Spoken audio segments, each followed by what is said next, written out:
Bismillahirrahmanirrahim. Assalamualaikum warahmatullahi wabarakatuh. Terdengar ya suara saya, Bapak Ibu? Ya Bu, ya Bu. Terima kasih kepada Mbak Diana selaku moderator pada hari ini. Baiklah, tanpa banyak panjang-panjang kata ya, kita langsung ke materinya. Saya izin share screen ya Bapak Ibu. Ya, silahkan Bu.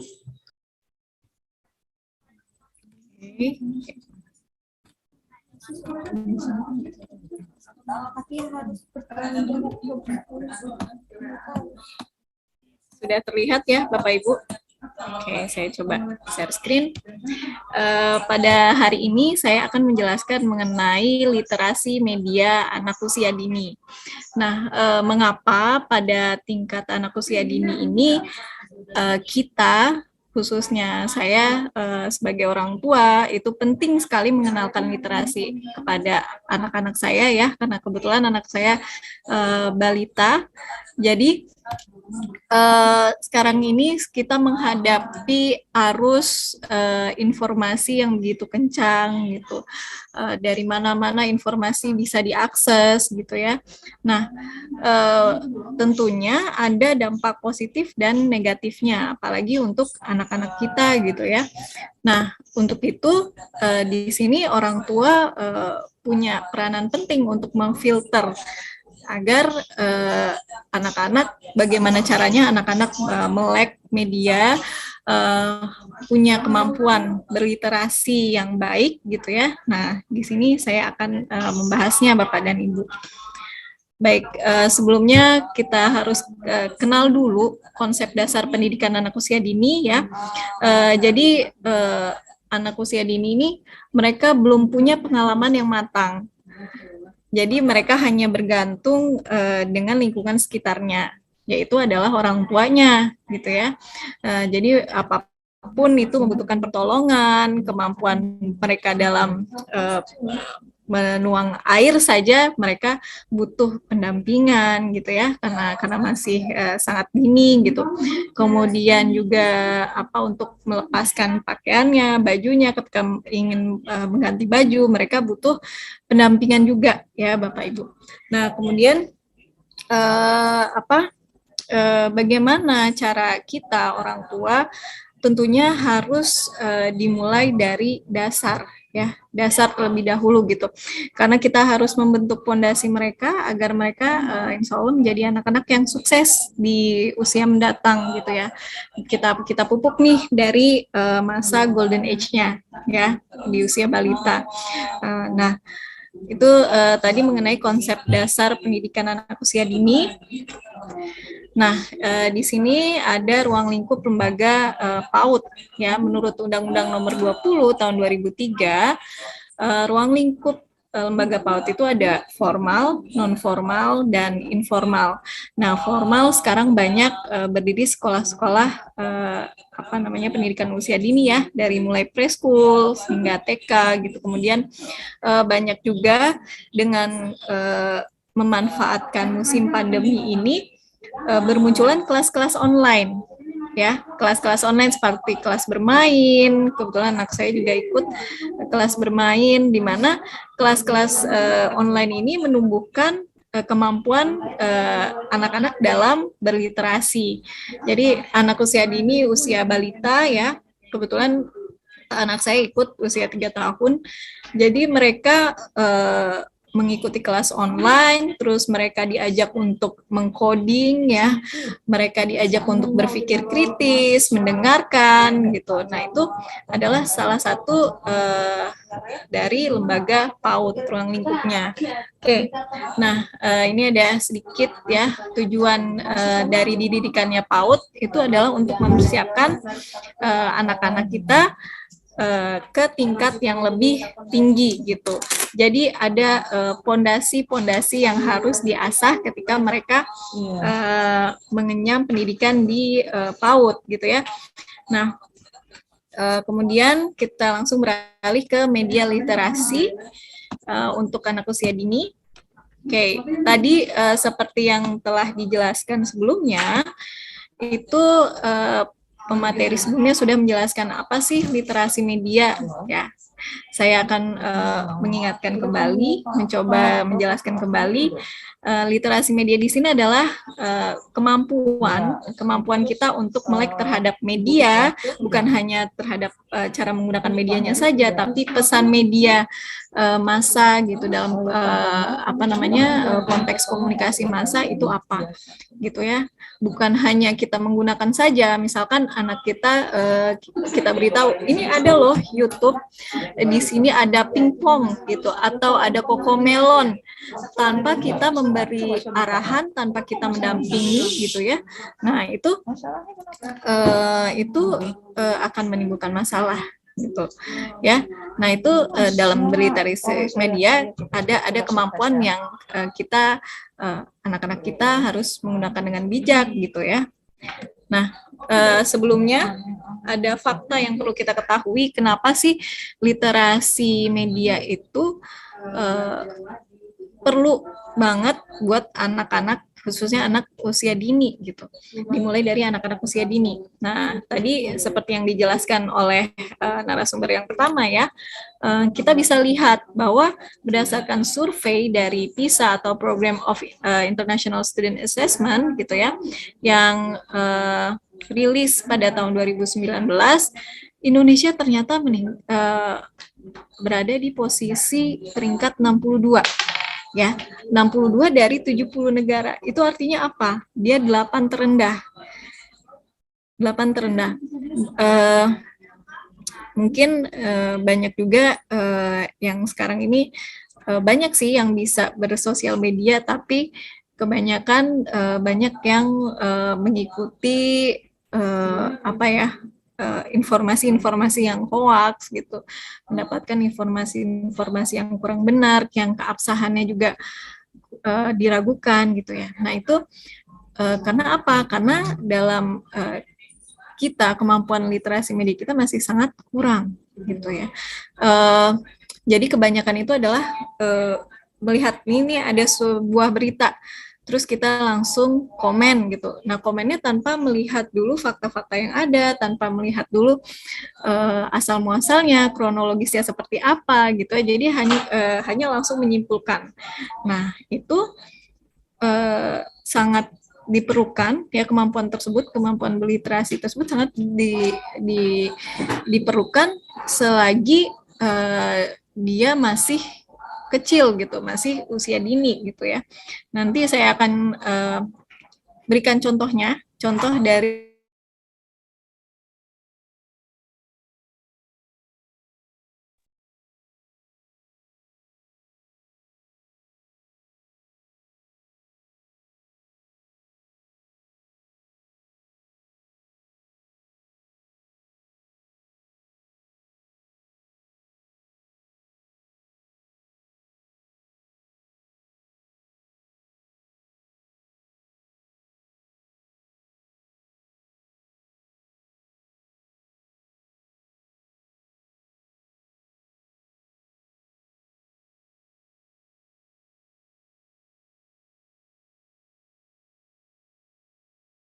literasi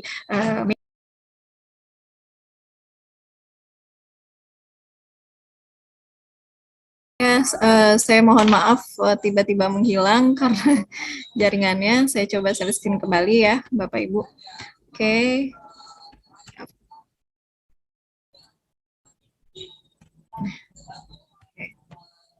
Ya, ini.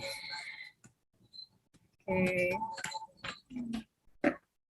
Nah, ini tadi ya, dalam membelajarkan kemampuan berliterasi media, itu dibutuhkan pendampingan orang tua. Jadi sebelum anak itu dikenalkan platform YouTube atau Instagram, nah orang tuanya harus tahu, harus bisa memfilter kira-kira informasi mana nih yang tidak boleh diberikan kepada anaknya. Karena pengalaman saya ketika saya mengajar di salah satu lembaga ya, kebetulan saya pernah mengajar di homeschooling Kaseto, saya mengajar anak berkebutuhan khusus. Dia diberikan gadget, ya, diberikan tab oleh ibunya. Kemudian dia diberitahukan bahwa kalau mau belajar belajar masak atau mau belajar apapun itu ada nih di YouTube. Nah, diberikanlah tab itu tanpa pendampingan dari orang tua, ya, karena orang tuanya memang sangat sibuk sekali gitu. Nah, tanpa ada pendampingan orang tua, ternyata ketika saya mengajar, rupanya anak itu, nah ini yang perlu dicurigai. Kalau misalkan anak-anak sudah mulai dia diam-diam, terus tidak mau dilihat orang lain, nah itu perlu diwaspadai. Atau menyendiri di kamar, nah itu perlu diwaspadai. Akhirnya saya agak curiga dengan penggunaan gadgetnya itu. Kemudian saya cek di historinya, ternyata mohon maaf dia mengakses mengakses video-video yang kurang sopan gitu, video tentang mohon maaf mengenai seksual gitu ya, video-video yang berbau-bau agak sedikit porno gitu. Karena saya mengajar anak berkebutuhan khusus, kalau langsung langsung dibilangin ke anaknya kan kurang efektif gitu. Akhirnya saya berikan masukan kepada orang tuanya agar lebih ketat lagi dalam pengawasan, karena mungkin ya anak itu juga dia tidak tahu bagaimana cara memfilter video-video di YouTube gitu ya.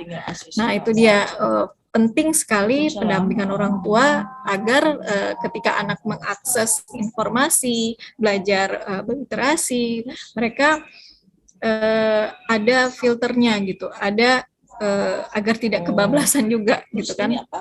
Nah itu arahnya memang literasi media anak untuk usia dini adalah untuk mencegah kekerasan seksual juga gitu ya terhadap anak-anak. Karena banyak juga dengan kita mengakses informasi, ada video-video atau media audiovisual yang kasar ya, terus akhirnya anak itu meniru. Nah itu dia, karena kurangnya kontrol dari orang tua gitu. Oke, berikutnya, nah ini strategi dalam strategies for building literacy skill ya, strategi dalam membangun kemampuan berliterasi. Ada shared reading, jadi kita biasanya dalam sebuah kelas online itu anak-anak diminta untuk fokus, dan sebelum fokus itu biasanya didudukkan di depan laptopnya, kemudian anak-anak agar fokus diberi nyanyian dulu gitu, misalkan the more we read together, the more we read together and happy you'll be. Nah itu agar apa? Agar anak-anak fokus dulu nih mendengarkan teachersnya, kemudian setelah itu teachersnya read aloud, membacakan dengan keras. Nah itu bisa kita coba juga sama anak-anak sendiri gitu.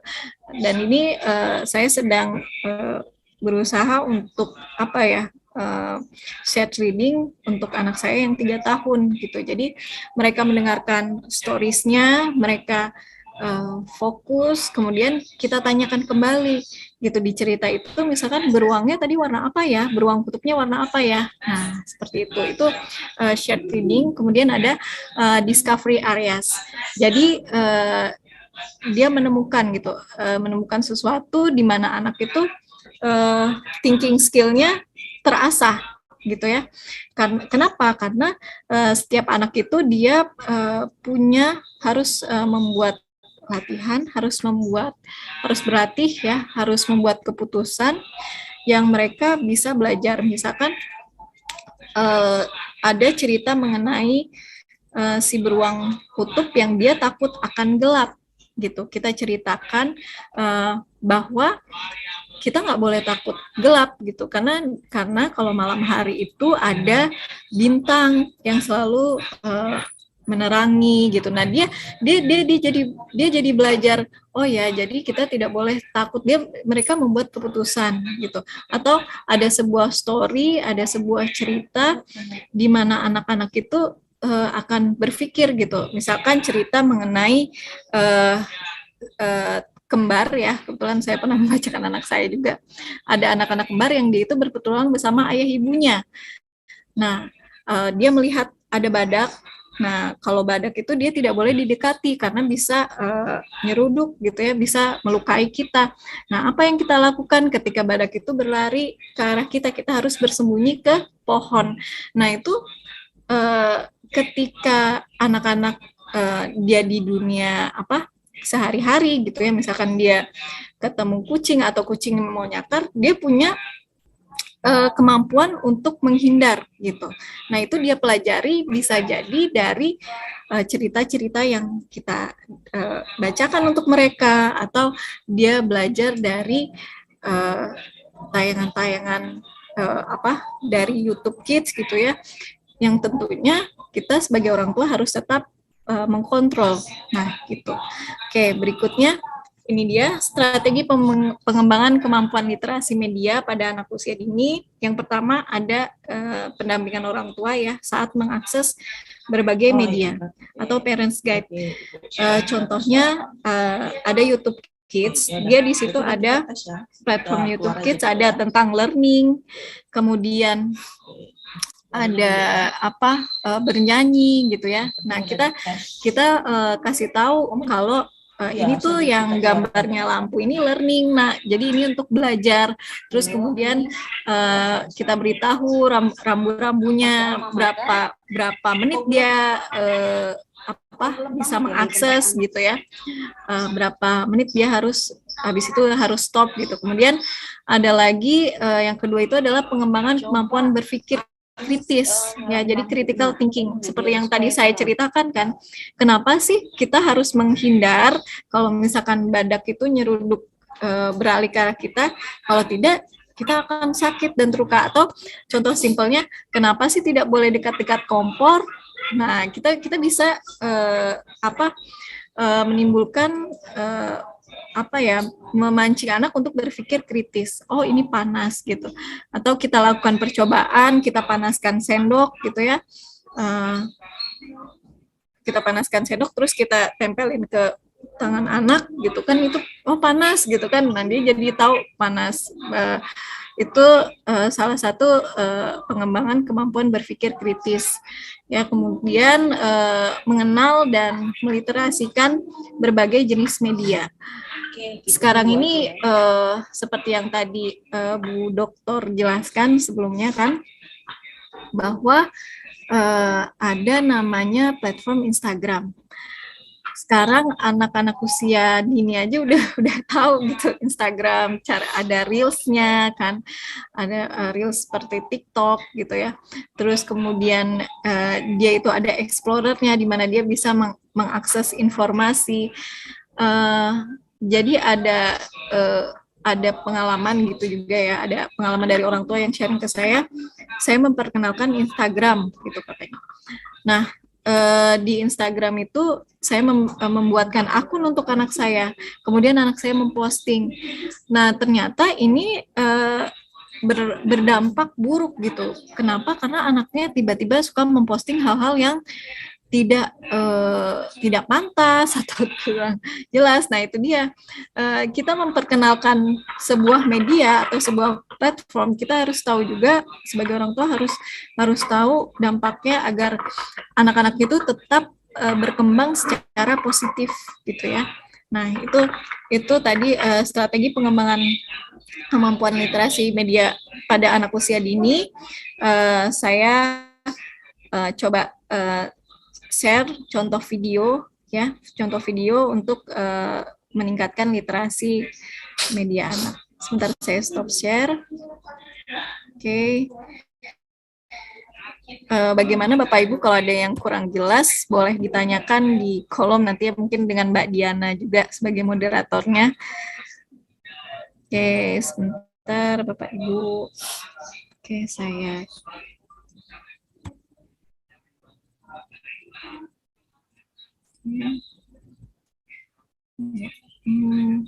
Share screen. Lorong penting. Lorong penting. Telingaku. Karya Tutupnya ya, bentuknya apa Aksoria kucing masuk. dibacakan oleh Fajar Yasmin. Suara apa yang kamu dengar? Terlihat ya Bapak Ibu ya. Apakah kamu bisa bagaimana kita bisa mendengar?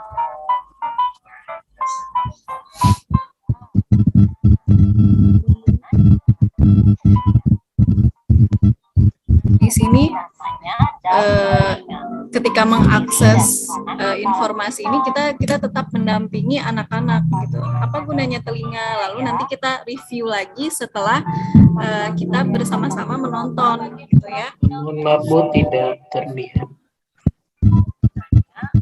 Hanya folder sama file. Nah itu oke.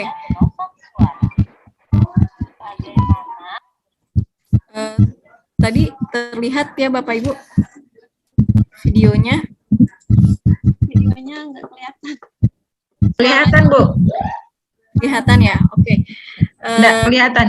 Ada juga Tidak kelihatan. contoh sekarang ini ya contohnya saya coba share screen. Nah ini sekarang anak-anak usia dini saja sudah dikenalkan dengan media PowerPoint. Jadi boleh tuh Bapak atau Ibu ya kalau punya anak-anak atau cucu gitu ya di rumah itu buat dari PowerPoint terus kita belajar bagaimana cara mengcoding gitu atau anak-anak kita belajar bagaimana menggunakan komputer karena anak-anak itu sekarang suka banget laptop gitu. Nah, bagaimana agar caranya berfaedah gitu. Dia tidak hanya megang laptop lalu ngetik-ngetik asal-asalan gitu. Nah, ini salah satu bentuknya ya. Jadi ada sebuah PowerPoint di mana si anak tersebut P kan kita mewarnai bagian huruf yang sama. Nah, kita cari misalkan di sini nanti dengan tools-tools yang ada di PowerPoint itu P kita warnain warna apa ya? Warna merah. Nah, tentu anak-anak akan senang gitu ya. Merah itu bahasa Inggrisnya apa? Nah, itu banyak eksplorasinya dari hanya huruf, belajar huruf, kemudian belajar warna ya. Itu banyak sekali variasinya, eksplorasinya. Kemudian ada lagi names of letter. Nah, ini kan kalau anak-anak melihat selembar kertas dengan tampilan PowerPoint ini saja tentu mereka lebih tertarik yang ada di laptop kan. Misalkan ini adalah huruf F. Kalau dalam bahasa Inggris itu F. Kalau H dalam bahasa Inggris itu H. Mereka akan lebih mudah menerima gitu ya, akan lebih mudah paham. Kemudian ini S, ada Q, ini belajar. Nah, di sini kemampuan berpikir anak dilatih. Ini ada gambar apa? Bola. Nah, bola bahasa Inggrisnya apa ya? Ball. Nah, coba dilihat huruf yang di sini huruf apa ya yang kurang? Letters apa yang kurang? A misalkan. Oh, A. Nah, ayo tepuk satu kali. Nah dia jadi ada gerakannya, ada kemampuan berpikirnya gitu ya. Nah kemudian ada lagi gambar berikutnya adalah bulan atau moon. Nah di sini huruf apa ya yang hilang? Ayo coba kita cari hurufnya yang hilang apa saja. Nah di situ kita misalkan apakah U? Oh bukan gitu. Nah seperti itu. Jadi kemampuan anak untuk berpikir jadi lebih meningkat gitu ya. Nah ini sound tentang mengenai suara gitu. Di sini perintahnya adalah color the image whose initial letter is the one of the left.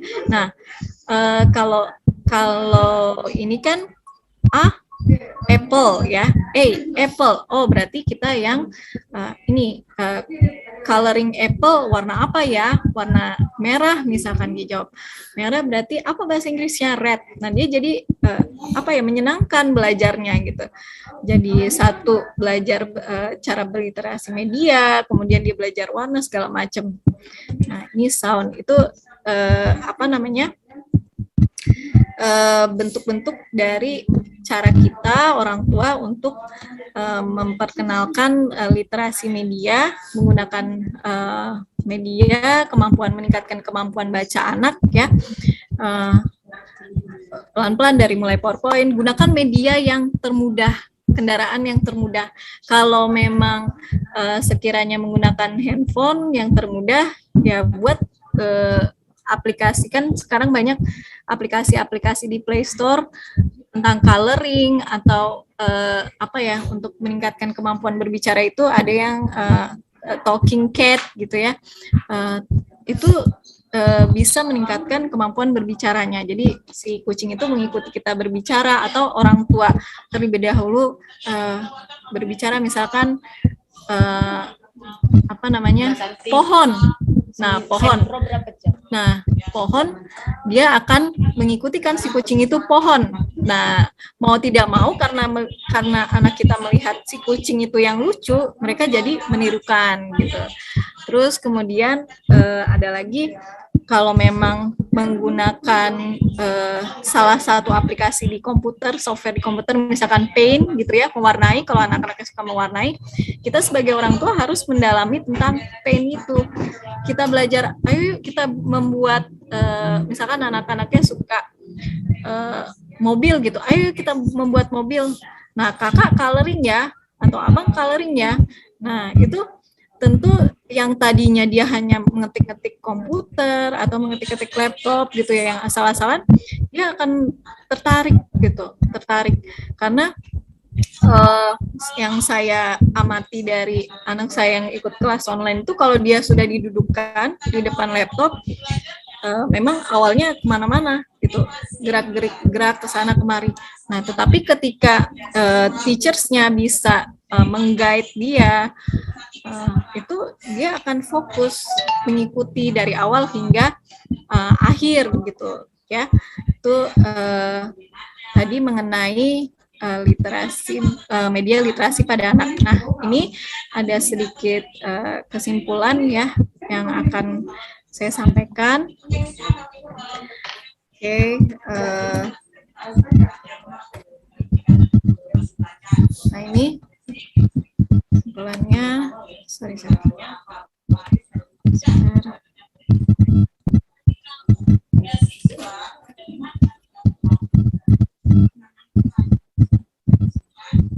Sudah, belum saya share ya Bapak Ibu. Oke, sebentar. Ya. Nih, sudah terlihat ya. Nah, di kesimpulannya,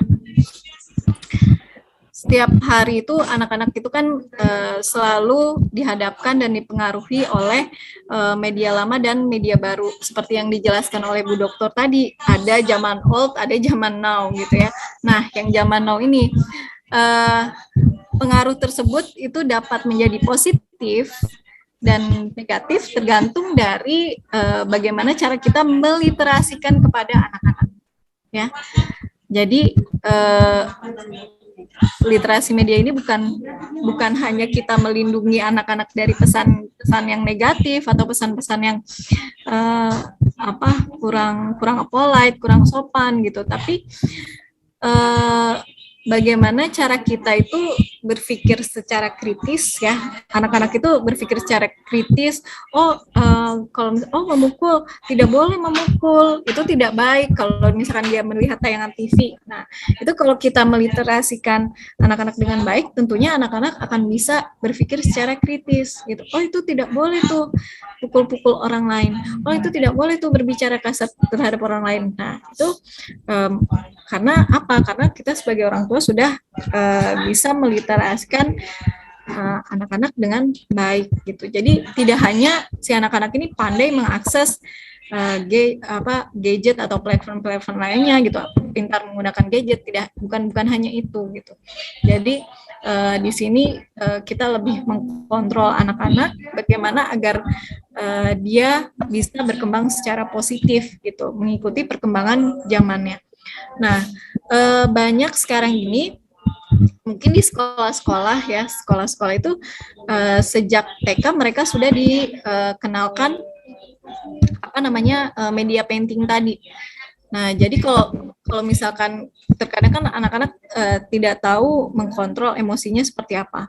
Nah, biasanya pengalaman saya ketika menjadi guru itu guru komputer ya. Jadi si anak itu coba kamu buka aplikasi Paint. Nah, kamu lagi kesel. Sekarang coba coret gambar apa aja yang bisa meredakan kekesalanmu gitu. Nah, itu setelah mereka meluapkan lewat media tersebut, mereka menjadi lebih calm, cooling down gitu. Nah, itu salah satu bentuk bagaimana cara memanfaatkan media untuk berliterasi agar si anak-anak ini positif gitu, ke arah yang positif. Nah, itu ya. Untuk penggunaan media memang tidak dapat dicegah gitu. Kita mungkin seperti saya kan bekerja di kantor, saya tidak bisa mengkontrol anak-anak saya 24 jam gitu. Tetapi kita bisa memberikan guidance kepada mereka. Misalkan kalau saya di kantor nontonnya hanya ini aja ya, tetapi hanya baby bus saja ya, tapi tidak lama-lama. Ketika saya meninggalkan kantor pun tetap dikontrol gitu, yang pengasuhnya apakah masih nonton TV atau enggak. Kalau tidak ya kalau masih nonton ya dimatikan gitu. Jadi benar-benar kontrol orang tua sangat-sangat dibutuhkan dalam memperkenalkan literasi ini kepada positif ya. Nah, kemudian